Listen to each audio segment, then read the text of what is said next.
Influencer page outreach. Influencer page outreach really boils down to creating allies. In your niche, you are sure to have competitors. However, some of these competitors are open to cooperating with you. Many will not give you the time of day, but there are few who would see the strategic advantage of partnering up instead of competing. There are also other people on Facebook who have pages and who are not competitors with you. They may even have a lot of fans. Here's how you build alliances with influence leaders on FB. Step number 1, find competitors. The first thing that you need to do is look at your notes when you reverse engineered your competitors. These people are in the same niche as you. After all, you study them to get to the industry standard content strategy as well as page layout and design for your own Facebook page. Next, you should look for non-competitors who specialize in your niche. There should be quite a few of these.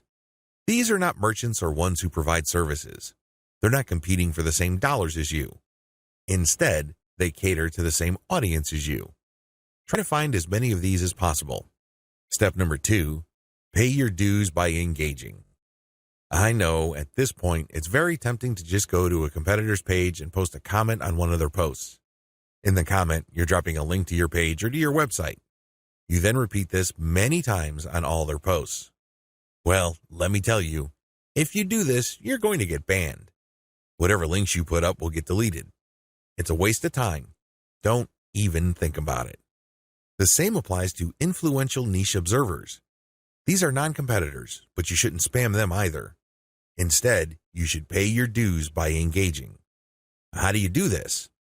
First, you need to share high-quality content. It doesn't matter who wrote the content. It doesn't matter where that content goes to or links to. What's important is that it provides maximum value to anybody reading that content. It has to be on point.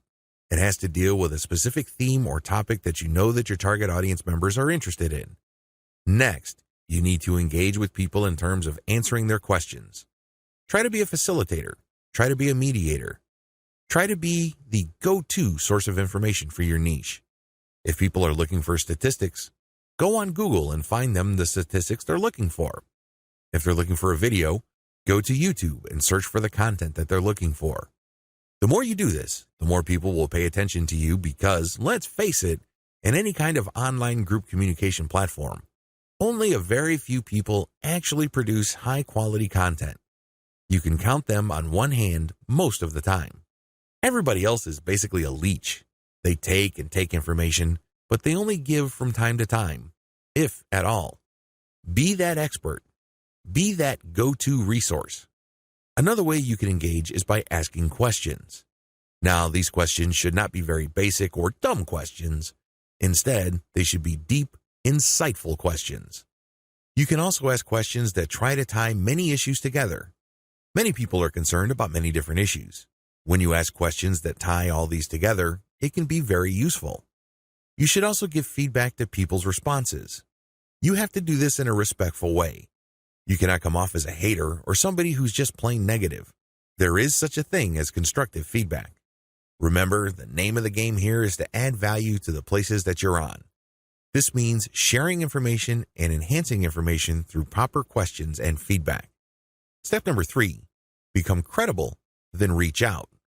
At a certain point, people will start asking for you by name. People will try to reach out to you via Messenger. That's when you know that you have become an asset to these groups. That's when you know that you are on people's radars. You're not just this random person showing up every once in a while dropping a link. Instead, you're that person that helps keep these groups together. This is when you reach out. This is when you try to engage with the group admin. Usually, the best way to do this is when they engage with you.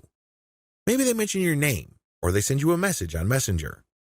Whatever the case may be, try to wait for them, or reach a high enough level of engagement and acknowledgement from other community members before you reach out.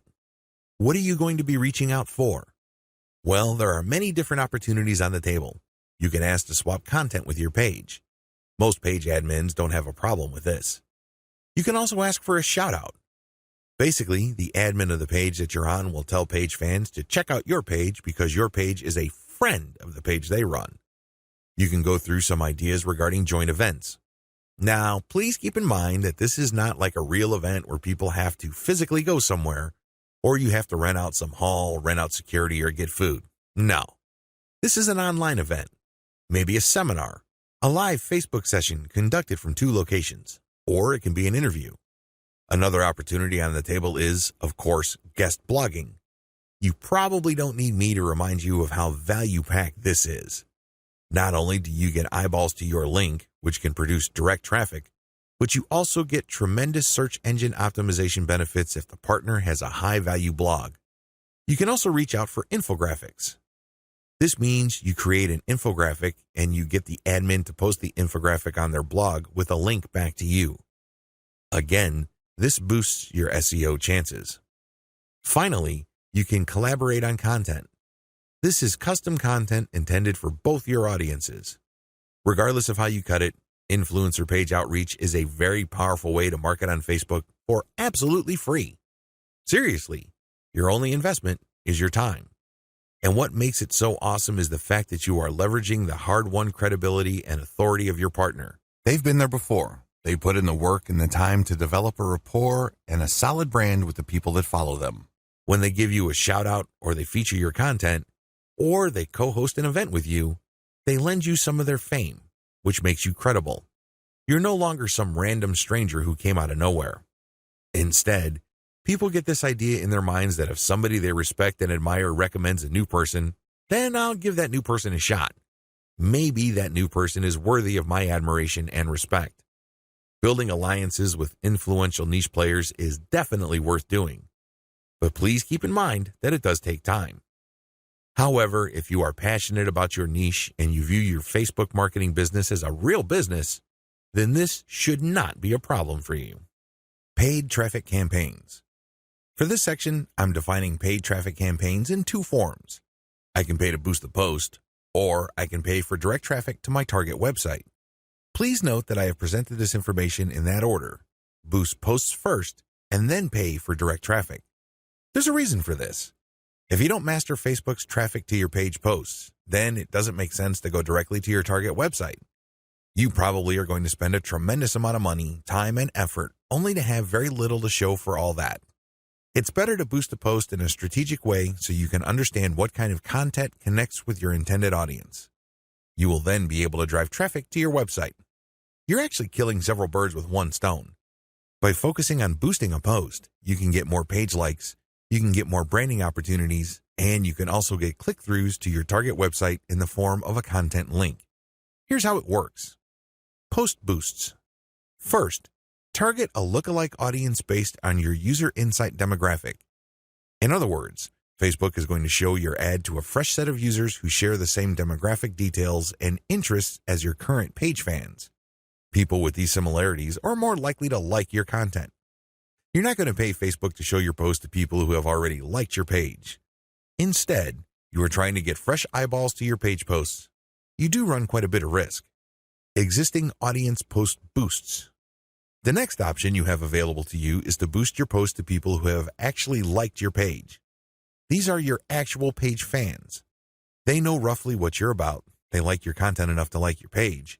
They're expecting your content. Unfortunately, like I said earlier, Facebook only shows your content to a small fraction of people who liked your content. Unless your fans select see first when they like your page, Facebook will use its natural algorithm to select the initial group of eyeballs that will show your page content. If enough people engage with your content, then Facebook will show even more of your page fans to your content. However, it's never going to show it to 100% of your fans. That rarely happens. This is why it's a good idea to boost your post to reach more of the people who have liked your page. The upside to this is these are not virgins. They've seen your page. In fact, they've seen it and liked it so much that they have clicked the like button and want to see your content. At least you know that there is some sort of interest there. Still, please understand that while there is a certain degree of familiarity there, and this increases the chance that these people will actually engage with your content and possibly click through to your target site, that isn't exactly guaranteed. Existing audience plus their friends. As the old saying goes, birds of a feather flock together. Friends usually have shared interests. In fact, if you think about it hard enough, that's the main reason we became friends in the first place. We have certain interests in common. We have certain things to talk about, and that's why we're friends. Makes a lot of sense, right? Well, you can apply that to Facebook marketing as well, because this can produce a tremendous amount of marketing opportunities. Since your page fans also have friends on Facebook, you can buy a post boost that shows your ad not only to your fans, but to their friends as well. This is my favorite when it comes to post boosts because it is a cheap way of getting clicks to your target site. You reach a much wider audience. Please understand that if your page has a fairly small number of likes, even if you boost post after post, you only have a small base to work with. Now, if you expand that base by including your existing audience plus their friends, you have a lot more people to work with. You are operating with some level of confidence because you know that friends usually have shared interests. This translates to possibly cheap clicks to your target site. The best way to do this is to post a link directly to your content or to your promotional page on your website with some content. This way, when someone clicks through, they go straight to your website. They can read your commentary and some preview text, but the text should call them to action. This is the cleanest way to get direct traffic cheaply using post boosts targeting your existing audience and their friends. Direct traffic to your target site. The next option is to promote a target URL directly. It doesn't show a post from your page. It just goes directly to your target website paired with a picture. This is the direct traffic option on Facebook. To become successful with this, you have to use the lookalike audience based on your engaged users' insight data.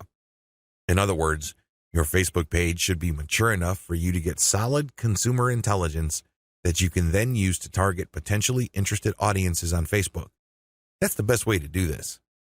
There are other ways. You can run raw targeting. Basically, you're not relying on user insight. Instead, you're just looking for an age range and a geographic location. You're also using gender. In certain situations, this may pay off. In fact, you may get better results than lookalike audiences, but generally speaking, you should focus on using the consumer intelligence your Facebook page gathered so you can reach people who are very similar to people you know have demonstrated a solid interest in whatever it is you're promoting. Best practices. Use them to boost your results. First, run small tests. This enables you to fail quickly. People who really know their way around Facebook run campaign after campaign after campaign until they're able to connect the dots and come up with a campaign that actually works. This is why you need to run small, cheap tests so you can easily see which campaigns are working out and which ones have failed. Next, make sure your budget is low. Usually, when I run a $1 campaign, that is good enough for me. $1 a day for 7 days a week, that is good enough for me to see if an ad has potential. So, I would run several ads. We're talking about $70 for 10 ads running at the same time. Third, focus on what works. Let me tell you, when you run many small tests, the winners stand out. Either they get clicks or not. That's the bottom line. However, at this stage, you're not just looking for clicks. You're not just looking for an ad campaign that gets a lot of attention. Instead, you're also going to look for an ad campaign that actually delivers conversions. You're going to have to set up your Facebook pixel to your target website so you can track whether traffic from Facebook went all the way through. I'm not just talking about traffic produced when people click on your link and they go to a content page and they leave.